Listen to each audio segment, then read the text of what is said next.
Shalom semuanya, salam damai sejahtera untuk kita sekalian.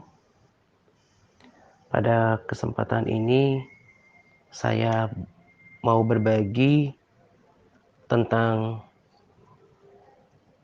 praktik hidup kekristenan yang akan membawa kita ke dalam kerajaan surga. Saya bagikan sharing tentang praktik hidup benar ini ketika saya membaca ulang kitab Kejadian, dan saya merasakan bahwa firman Tuhan ini seolah berbicara kepada diri saya, dan saya yakin ini adalah suara Tuhan untuk kita semuanya melalui firman-Nya. Jadi kalau kita sudah bergaul karib dengan firman Tuhan, maka sebetulnya sekalipun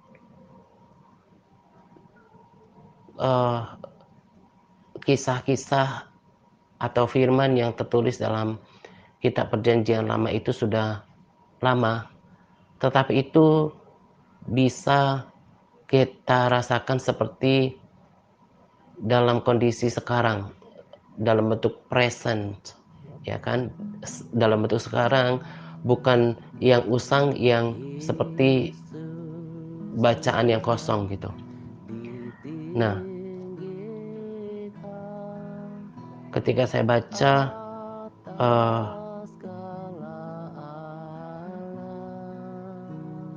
Kejadian 7 ayat 1 yang berkata seperti ini, lalu berfirmanlah Tuhan kepada Nuh, masuklah ke dalam bahtera itu, engkau dan seisi rumahmu, sebab engkaulah yang kulihat benar di hadapanku di antara orang zaman ini. Nah, pernyataan ini juga Tuhan sampaikan kepada Daud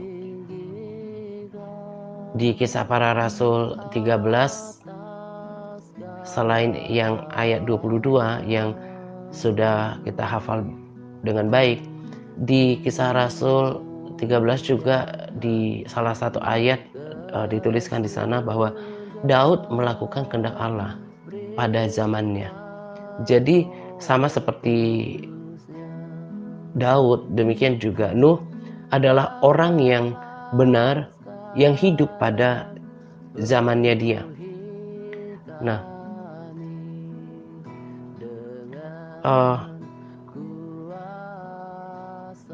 pada waktu yang lalu kita sudah belajar pengajaran dari video seorang hamba Tuhan yang biasa saya rekomendasikan, yang mengajar kita, dia memiliki tafsiran bahwa sebetulnya Nuh ini adalah orang yang sama brengseknya dengan orang-orang yang sezamannya gitu ya. Nah, tetapi saya sendiri tidak selalu sependapat dengan pernyataan-pernyataan beliau, walaupun sejauh ini 80%-an itu baik pernyataan-pernyataan beliau, terlebih prinsip pengajaran yang disampaikan itu saya setuju, saya sependapat, saya sepikiran gitu ya. Tetapi ada hal-hal yang saya tidak setuju, seperti yang kemarin saya katakan bahwa tanda binatang itu tetap saya yakinin adalah bukan soal tangan dan pikiran orang yang selalu berorientasi pada uang gitu ya. Saya meyakini bahwa tanda binatang itu memang chip, seperti penglihatan yang dilihat oleh John Thomas, Mary Kay Baxter, dan juga Angelica Zembrano gitu ya, dan juga yang ditafsirkan oleh Prophet Sadu gitu. Nah, dalam hal ini juga saya kurang sependapat, tapi kalau hal-hal yang seperti ini sih gak terlalu prinsip ya. Ini kan tidak menyangkut keselamatan gitu ya. Ini menyangkut tafsiran aja dan pemahaman. Kalau saya tetap meyakini firman Tuhan yang berkata bahwa memang Nuh ini seorang yang benar gitu ya. Dari Kejadian 6 ayat 9 nanti pada capas kita semua bisa lihat di sini dikatakan bahwa inilah riwayat Nuh. Alkitab yang tulis bahwa Nuh itu adalah seorang yang benar dan tidak bercela di antara orang-orang sezamannya, dan Nuh hidup bergaul dengan Allah. Jadi saya tetap memiliki pandangan bahwa Nuh memang sudah berbeda dari orang-orang yang hidup di antara orang sezamannya, terlebih ketika ia mendapatkan kasih karunia. Nah, di sini hal yang istimewa dari Nuh yang kita harus teladani. Jadi ketika dia menerima kasih karunia, dia tidak bermain-main dengan kasih karunia itu. Dia betul-betul menghargainya, dan bahkan ketika dia mendapat kasih karunia, sejak dia mendapat kasih karunia di hadapan Tuhan, lalu mendapat tugas untuk membuatkan bahtera itu, dia tetap menjaga praktik hidup yang benar. Nah, itu kan luar biasa. Kita kemarin sudah belajar bahwa waktu untuk membangun bahtera itu adalah 100 tahun gitu. Jadi itu bukan waktu yang singkat. Tetapi dari sini kita belajar bahwa Daud itu, sekalipun tidak tertulis, Daud itu adalah seorang yang setia, seorang yang konsisten. Dan di Kejadian 6 ayat 9 dikatakan bahwa Nuh itu adalah hidup bergaul dengan Allah gitu. Nah, kembali dengan apa yang tadi saya katakan bahwa Kejadian 7 ayat 1 ini seolah memberi pesan, menusuk ke hati saya dan berkata bahwa kalau nanti mau masuk ke dalam bahtera kehidupan kekal itu, jadi ini kan kisah tentang Nuh ini kan menggambarkan bahtera yang dulu. Untuk kita sekarang, bahtera itu menggambarkan bahtera kehidupan kekal gitu ya, menggambarkan surga. Jadi berbicara sangat tegas dan hidup di dalam hati saya yang berkata bahwa kalau mau masuk ke dalam bahtera hidup itu, bahtera kehidupan yang kekal adalah hidup benar. Saya mulai merenungkan firman ini dan sangat menyenangkannya, bahagianya, sukacitanya ketika Tuhan berfirman kepada diri saya juga dan berkata bahwa masuklah ke dalam bahtera itu, masuklah ke dalam kerajaan surga, masuklah ke dalam kekekalan, sebab engkaulah yang kulihat benar di hadapanku. Nah, jadi apa pesan utama daripada sharing saya pada kesempatan ini adalah bahwa satu-satunya praktik hidup, cara hidup yang akan membawa kita ke dalam kerajaan surga, ke dalam tempat kekekalan adalah hidup benar. Kita kan sudah belajar di Yakobus 2 ayat 17 sampai 26. Kita mendapat kesimpulan di sana bahwa iman tanpa perbuatan adalah iman yang kosong, iman yang mati, iman yang tidak disertai dengan perbuatan ketaatan gak mungkin menyelamatkan. Ini adalah surat yang ditulis oleh Yakobus yang tentu tidak bertentangan dengan pernyataan Yesus sendiri di Matius 7 ayat 21. Nah, jadi pernyataan saya pada kesempatan ini juga nggak bertentangan dengan firman Tuhan bahwa sebetulnya yang menyelamatkan orang Kristen dan masuk surga adalah semata-mata oleh praktek hidup benar. Ya tentulah kalau orang Kristen udah percaya Yesus dong sebagai Tuhan dan satu-satunya juru selamat. Yang mau saya tekankan adalah bahwa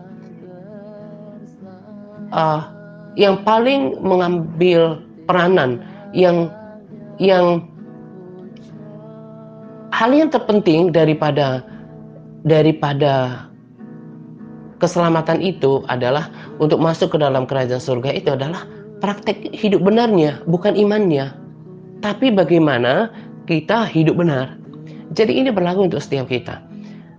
Saya baca lagi di Kejadian 7 ayat 1. Lalu berfirmanlah Tuhan kepada Nuh, masuklah ke dalam bahtera itu, engkau dan seisi rumahmu, sebab engkaulah yang kulihat benar di hadapanku, di antara orang zaman ini. Jadi syarat untuk Tuhan selamatkan dalam pandangan saya, dan saya akan tetap pegang sampai akhir hidup saya. Saya sudah berkali-kali katakan, saya orang yang sangat berpegang pada prinsip. Dan kalau ini prinsip yang benar, yang telah menyelamatkan Nuh, dan itu diucapkan oleh Tuhan sendiri, maka itu juga yang saya yakini, yang akan membawa saya ke dalam kerajaan surga. Iman saya itu cuma pintu masuk. Kasih karunia itu cuma tiket masuk. Tapi untuk saya betul-betul masuk ke dalam kerajaan surga, untuk tinggal bersama dengan Tuhan, semata-mata kalau saya hidup benar di hadapan Tuhan. Kejadian 6 ayat 9 ini menegaskan ada dua ayat, dua saksi perkara sah. Di Kejadian 6 ayat 9 dikatakan bahwa Nuh adalah seorang yang benar dan tidak bercela di antara orang sezamannya, dan Nuh itu hidup bergaul dengan Allah. Lalu kemudian tadi saya sudah bacakan di Kejadian 7 ayat 1 bahwa Tuhan yang mengaku sendiri bahwa Nuh itu hidup benar di antara orang sezamannya. Saya sangat rindu sekali hidup saya juga berkenan di hadapan Tuhan oleh praktek hidup yang benar. Itulah kenapa ini yang paling utama yang saya kejar dalam kehidupan saya. Bagaimana saya memiliki praktek hidup yang benar, baik dalam perkataan, pikiran, hati, dan juga perbuatan. Ini yang harus dikejar, ini yang harus dipertahankan sampai akhir hayat di dalam hidup ini. Gak ada yang lain. Bagaimana memiliki praktek hidup, tadi saya katakan dalam berkata-kata, berpikir, hati, dan perbuatan, termasuk dalam bekerja, dalam berbisnis gitu ya. Ini harus dipertahankan.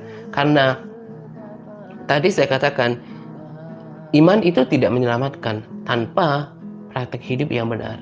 Iman kepada Yesus itu nggak menyelamatkan tanpa perbuatan-perbuatan ketaatan. Nah, jadi kalau kita mau katakan bahwa saya mau memiliki nasib sama seperti Nuh, dan Tuhan terima dia, Tuhan selamatkan dia, maka itu yang kita harus pastikan ada di dalam kehidupan kita. Karena itu mari kita berlomba-lomba untuk menjadi orang yang benar, hidup benar setiap jam, setiap hari, setiap minggu, setiap bulan, setiap tahun, sampai Tuhan panggil kita. Nah, di sini juga saya akan tambahkan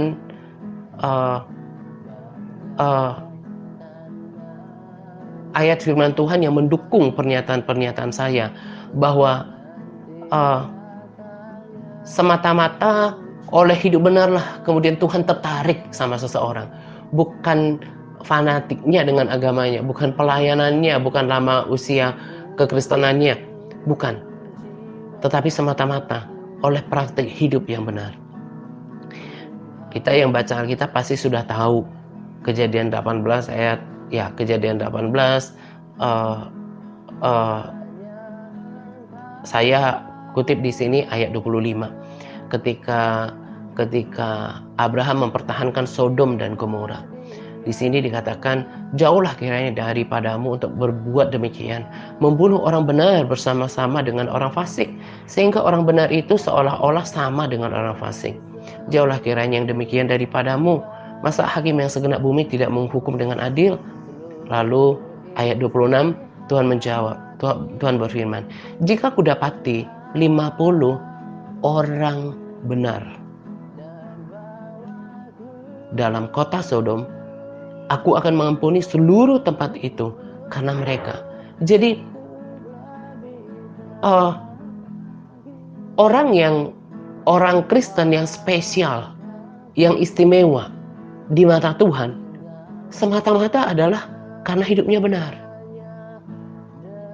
Sekali lagi saya tekankan, karena di sini kita tekankan tentang kekudusan perkataan, pikiran, hati, dan perbuatan. Maka saya tegaskan kembali bahwa kita harus memiliki praktek hidup yang benar dalam perkataan, pikiran, hati, dan juga perbuatan. Saya sebetulnya cukup dan sebetulnya teramat shock dengan seseorang yang ada di antara kita, tapi untuk saat ini nggak ada di komunitas di MTRC Advance gitu ya.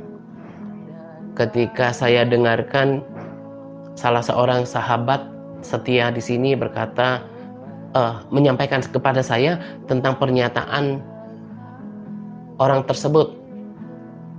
Lalu saya belum lama ini ngobrol dengan orang itu dan confirm gitu ya, bahwa ada pernyataan itu sebetulnya kalau menurut orang dunia itu pernyataan biasa. Tapi yang membuat saya heran gitu ya, sampai sebetulnya membuat saya heran sampai ya shock gitu ya. Shock itu bukan saya buat-buat, maksudnya gini loh, bingung gitu ya. Kok udah tahu kebenaran bertahun-tahun gitu ya, bukan 1-2 tahun. Udah di atas 3 tahun, bahkan 4-5 tahun. Tapi kok masih bisa melakukan dosa. Masih tidak memiliki hati yang takut akan Tuhan untuk berkata-kata dusta. Saya baru buat ini RSSP atau VSSP untuk hari Selasa. Rasanya minggu yang lalu saya terakhir berbagi itu hari Rabu ya. Jadi hampir 1 minggu saya kan nggak berbagi gitu ya. Saya kemarin juga sudah pernah bilang bahwa daripada saya terbawa perasaan, lebih baik saya tidak membuat rekaman gitu ya.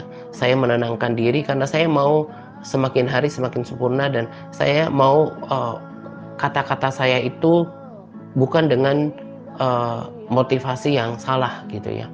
Saya berdiam diri aja. Saya nggak mau merekam perkataan-perkataan yang dipengaruhi oleh suasana hati yang tidak baik gitu. Tapi yang saya mau katakan kepada kita adalah bahwa lagi-lagi saya katakan, sebetulnya kalau bisa pilih, saya mau lari sebetulnya dari pelayanan ini. Nggak tahan dengan perilaku orang yang sudah bertahun-tahun dan sudah bertahun-tahun bersama dengan saya dengan kebenaran yang sangat tinggi seperti ini, standar kebenaran yang tinggi seperti ini, standar pengajaran yang tinggi seperti ini, tapi masih belum berubah.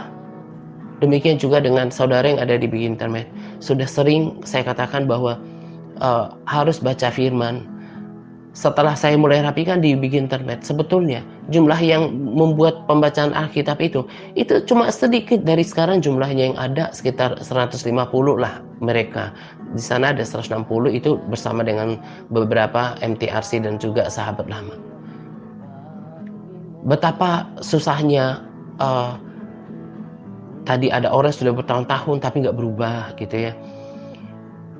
Kemudian ada juga saudara-saudara yang baru udah sering diperingatkan untuk harus baca firman gitu ya, tapi nggak berubah gitu. Nah, ini bagi saya itu cukup membebani gitu ya. Saya hanya ingat saja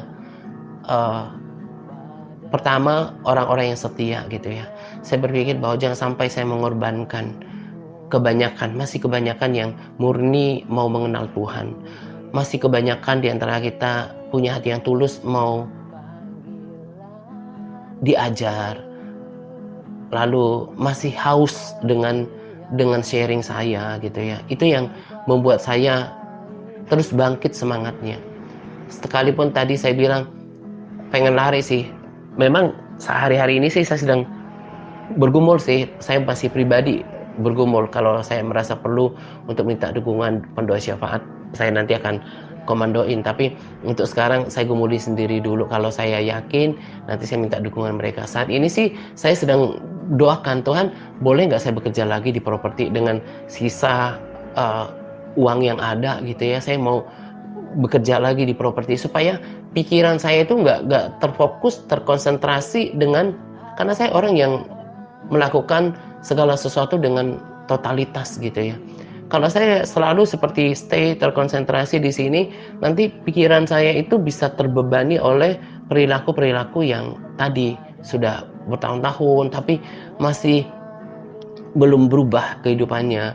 Demikian juga dengan saudara yang di sini kan sudah 6 tahunan, 6 bulanan. Nggak kerasa nanti udah 1 tahun bikin internet terbentuk. Tapi faktanya hanya cuma segelintir orang kan yang baru membaca firman. Jadi kalau saya punya kesibukan lain kan, jadi saya lebih bisa cari refreshing, lalu kemudian saya juga lebih bisa menikmati gitu ya. Tapi saya nggak mau buru-buru, saya sedang gumulkan ini gitu ya. Nah, tidak mudah untuk tetap bisa semangat di antara orang-orang yang sangat mengecewakan gitu ya. Sudah bertahun-tahun tapi nggak berubah. Bukan cuma satu orang, 1-2 orang, tapi ya seperti kemarin orang yang dikeluarkan dari Interfam. Saya udah bilang kan dari lama sekali, nggak bisa kita membagi posting dari luar ke sini. Karena kita ini bukan kebanyakan, kita ini bukan kekurangan video atau broadcast yang untuk dilihat, untuk dibaca, untuk didengar. Enggak, kita ini kekurangan praktek. Saya udah berkali-kali bilang, apalagi makanya kemarin kan Bu Ayu juga kan langsung diperingatkan. Puji Tuhan Bu Ayu langsung, japri saya terima kasih udah diingatkan gitu ya, bersyukur punya hati yang lembut untuk ditegur. Karena kemarin juga kan Bu Ayu bagikan video yang tidak, ya nggak support dengan iman kita gitu ya. Nah, sementara kan kemarin juga saya kasih tahu, kalau orang udah bagi ke grup itu akan kemungkinan besar setiap orang di grup akan membuka padahal kalau yang kita bagi itu nggak berguna dan biasa juga, itu kan kita juga sudah membuat orang mengalokasikan waktunya dengan percuma gitu loh. Nah, tetapi apa orang itu bilang, oh saya kira lagu-lagu rohani bisa. Nah, yang saya mau garis bawahi di sini adalah kenapa orang nggak berubah? Kurang gini loh, kurang punya hati untuk memperhatikan, nggak punya telinga untuk mendengar dengan baik, nggak punya sikap untuk memperhatikan dengan baik. Akhirnya apa? Nggak berubah gitu. Nah, jadi tadi saya katakan bahwa sebetulnya kalau untuk terus mendampingi orang-orang dengan kondisi seperti ini nggak mudah bagi saya gitu ya. Karena tadi kan saya bilang saya mau totalitas dalam melakukan segala sesuatu gitu. Nah, tapi saya ingat orang-orang yang berubah, lalu kemudian juga saya juga merasa saudara-saudara yang bikin internet juga ada kok yang sungguh-sungguh gitu ya. Jadi saya tetap bersemangat. Lalu saya ingat juga bagaimana Tuhan menghadapi bangsa Israel dan para nabi. Waduh, itu sebetulnya kalau perhatikan betul-betul nyimak, mereka punya penderitaan psikis, punya penderitaan mental untuk menghadapi orang-orang yang tegar tengkuk. Itu sebenarnya sangat berat gitu ya. Tapi ya mereka tetap lakukan untuk Tuhan gitu ya. Nah, itu yang membuat saya terus bangkit. Karena saya tetap berprinsip bahwa nggak peduli dengan kuantitas. Bukan berarti saya nggak menginginkan orang diselamatkan lebih banyak, tapi kualitas, sampai orang berubah gitu. Sampai orang berubah. Sampai sekarang saya tetap pegang kesaksian Pastor yang berkata 1 banding 1000 yang masuk surga. Nggak mudah untuk masuk surga. Orang harus berubah. Orang harus hidup benar. Jadi ada lagi orang-orang, saya kenapa saya sangat ya sampai sekarang ikutin hamba Tuhan yang sering saya rekomendasikan itu.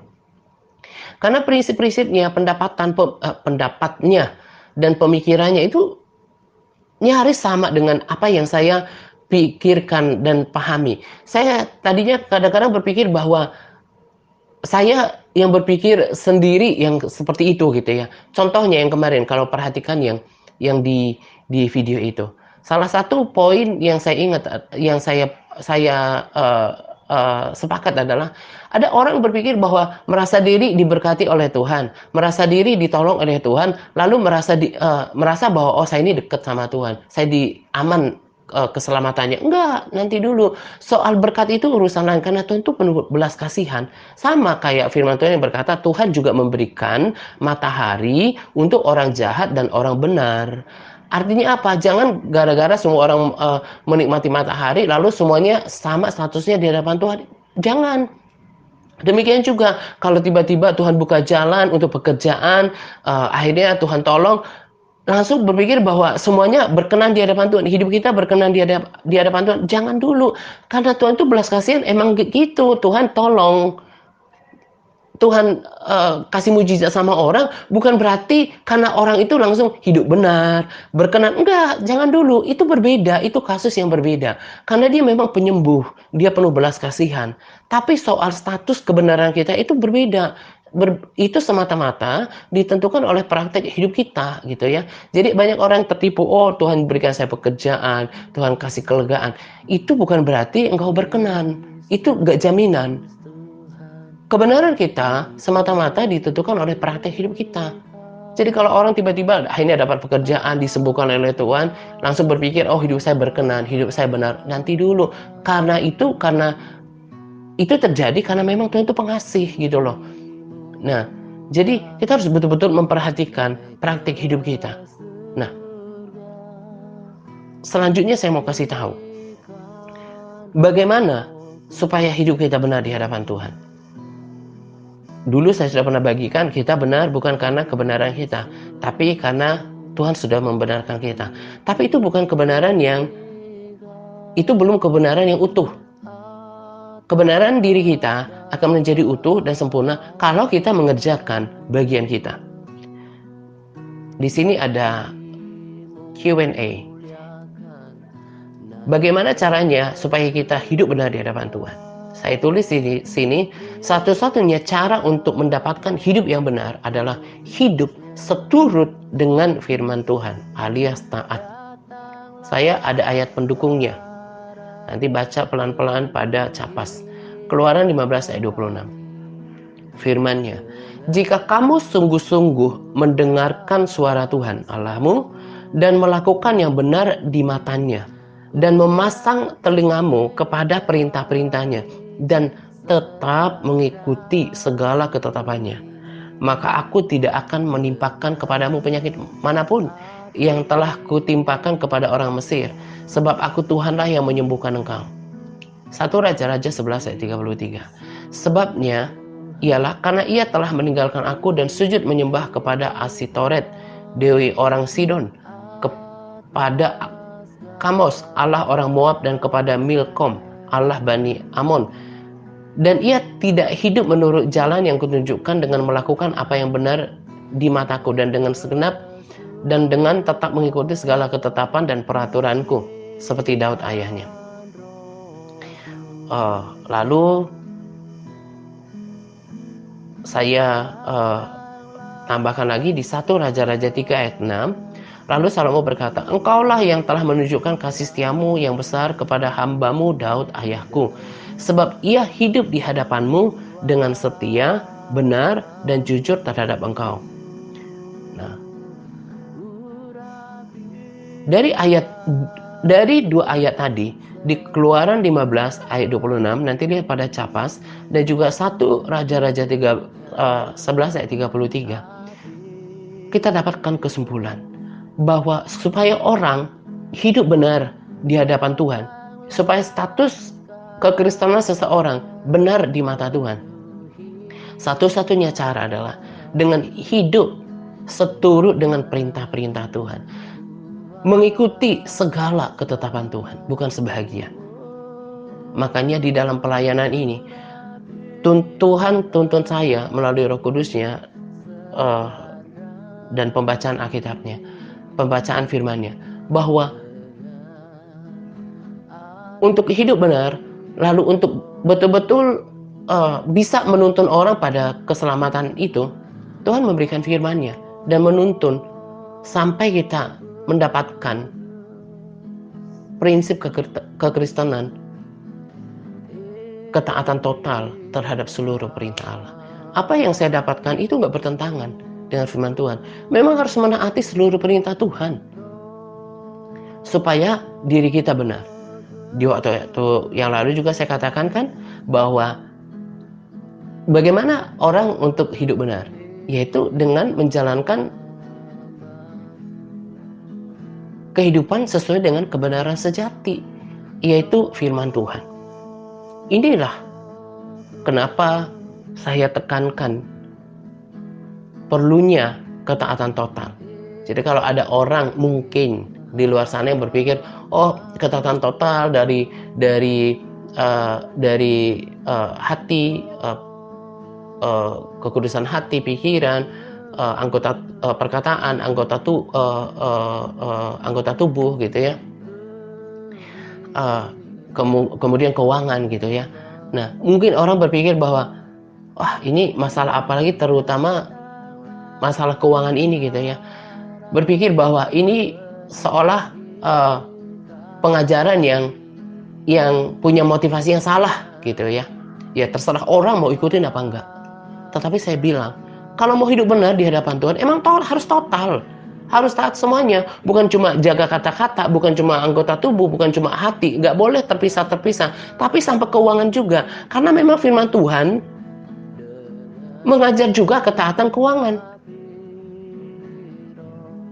Nah, jadi kalau orang berpikir, yang penting amin, baca firman, ibadah, melayani, tapi nggak betul-betul melakukan seluruhnya, kan di sini kan segala ketetapan Tuhan, baca nanti saya bold di sini.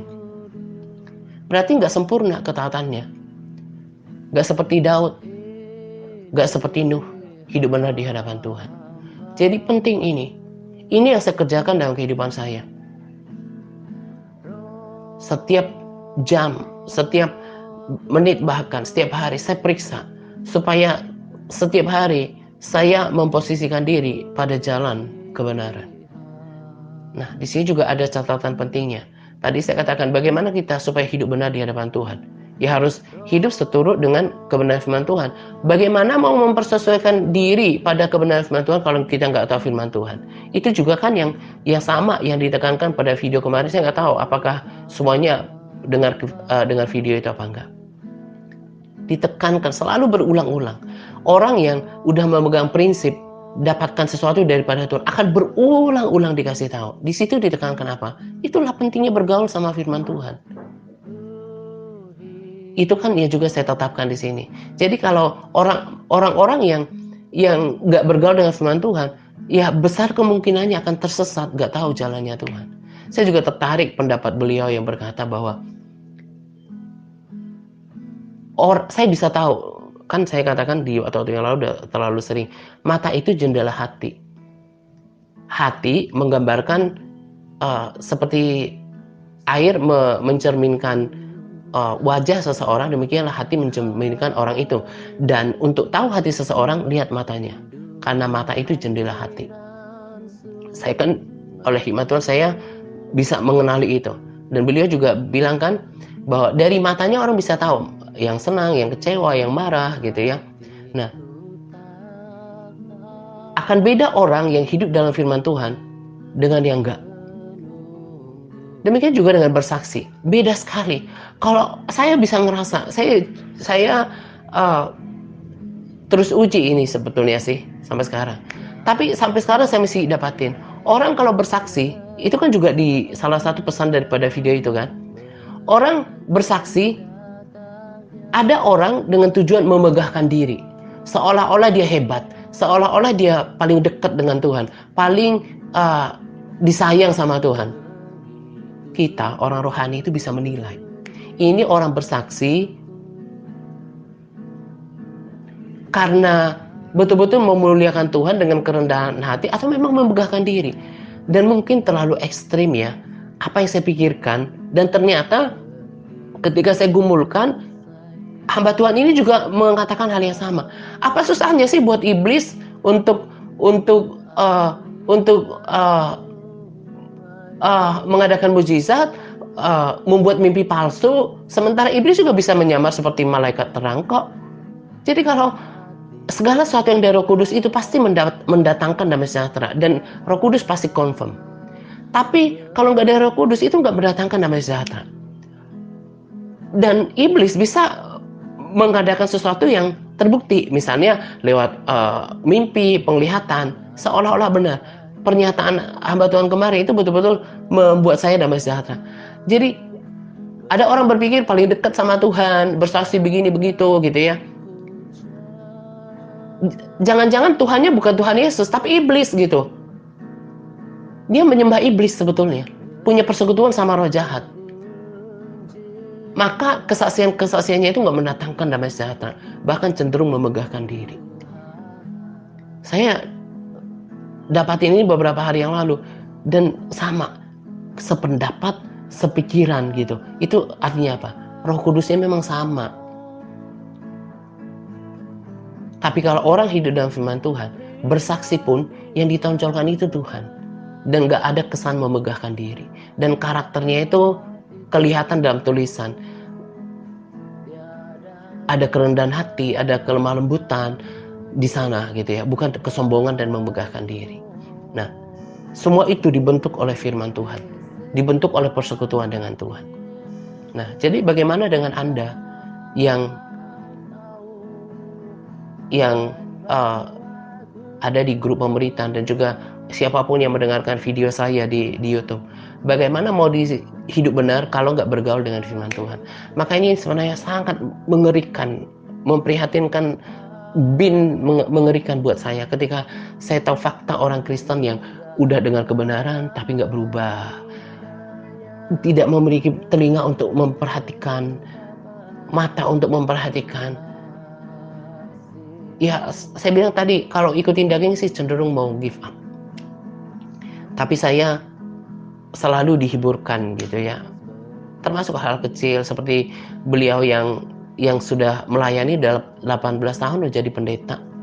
Kalau secara kuantitas, secara jumlah itu mah 18 tahun melayani cuman menggembalakan segitu doang. Tapi kan bukan itu yang dilihat Tuhan. Kesaksian Benny Hinn yang kita sudah dengarkan, sudah hamba Tuhan kelas internasional, sudah berapa ratus juta mungkin yang sudah dengarkan sermonnya dia. Tapi apakah itu kemudian membuat orang langsung berubah? Saya juga seperti itu. 2 waktu yang lalu saya katakan, saya kerinduan hatinya sih lebih banyak orang yang berubah, yang tetap bersama-sama dengan saya. Tapi itu tidak menjadi patokan buat saya. Karena yang saya cari itu adalah kualitas. Saya ini sudah berubah. Dan orang-orang yang dekat dengan saya, tidak 1-2 orang yang berkata, saya sudah berubah gitu ya. Yang mereka suka lihat. Itu semuanya karena firman Tuhan, penundukan diri sama firman Tuhan, persekutuan dengan Tuhan juga. Dan belajar untuk menundukkan diri kepada kebenaran sejati. Melakukan semuanya kebenaran itu. Itulah yang mengubah perilaku kita. Akhirnya kebenaran yang kita lakukan itu membuat kita menjadi orang benar. Nah, jadi kalau ada orang yang terus mengeraskan hati, gak mau bergaul dengan firman Tuhan, jangan harap hidupnya diubahkan, jangan harap dia akan memiliki status kebenaran. Kalaupun nanti Tuhan selamatkan dia misalnya, itu dalam gambaran saya itu seperti orang yang dalam firman Tuhan katakan seperti orang yang diselamatkan dari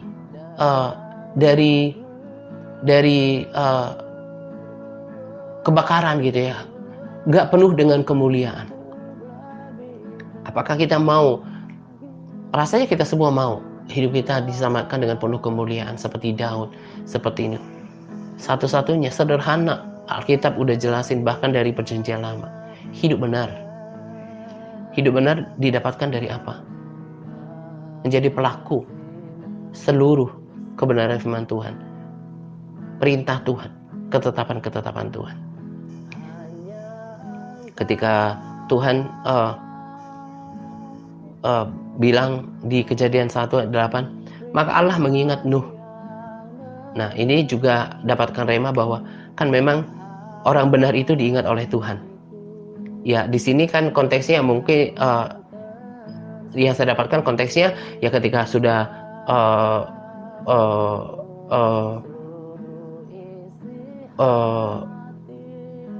air bah terjadi hampir 3 bulan, ya kurang lebih 3 bulan, lalu Tuhan mengingat, ya itu mungkin dalam arti harafiah, tetapi remanya adalah setara dengan apa yang dikatakan di Mazmur 37 ayat 38. Orang-orang benar itu diselamatkan oleh Tuhan. Dan juga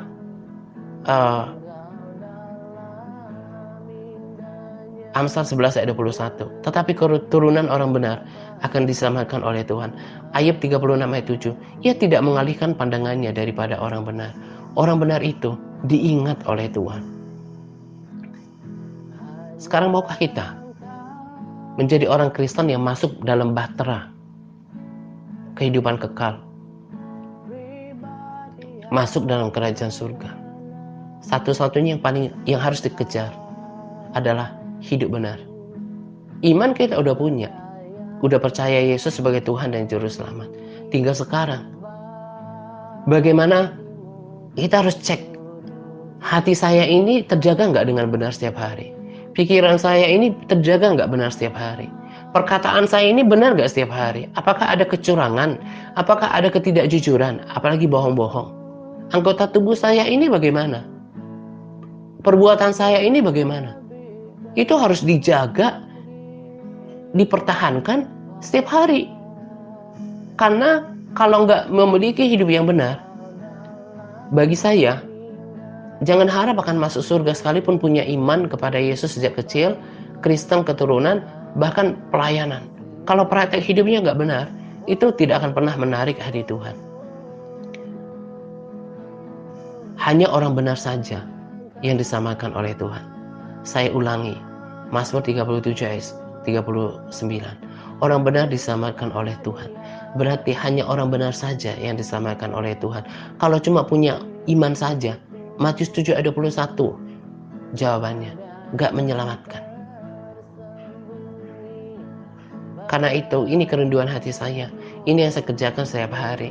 Bagaimana hidup saya ini semakin benar. Hati, pikiran, perkataan, sikap saya dalam hidup, walaupun belum sempurna, saya nggak mau membagikan sesuatu yang tidak menjadi kehidupan bagi saya, sesuatu yang tidak saya hidupi. Bahkan hal kecil aja yang saya bagi di akun pribadi saya tentang tips hidup sehat, hidup dengan rimpang, dan juga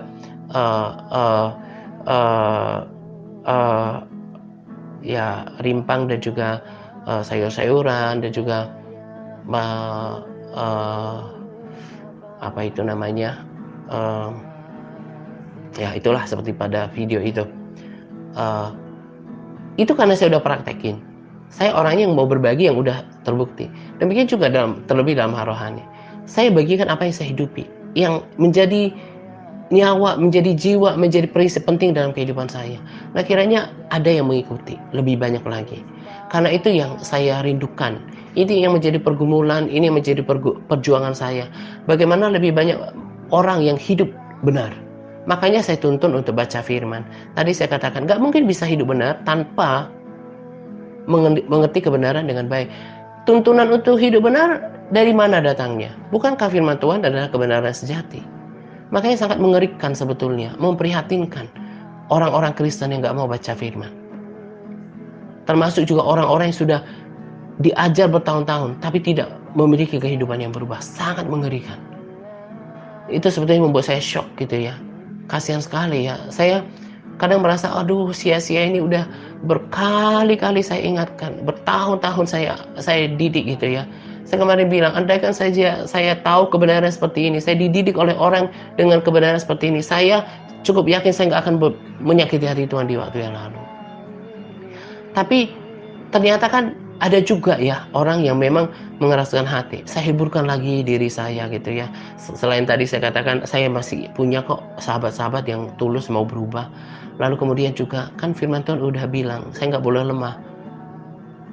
Orang yang mau menjalani pintu yang sesat dan jalan yang sempit itu hanya sedikit. Jadi bertahanlah dengan orang-orang yang memang sudah berubah.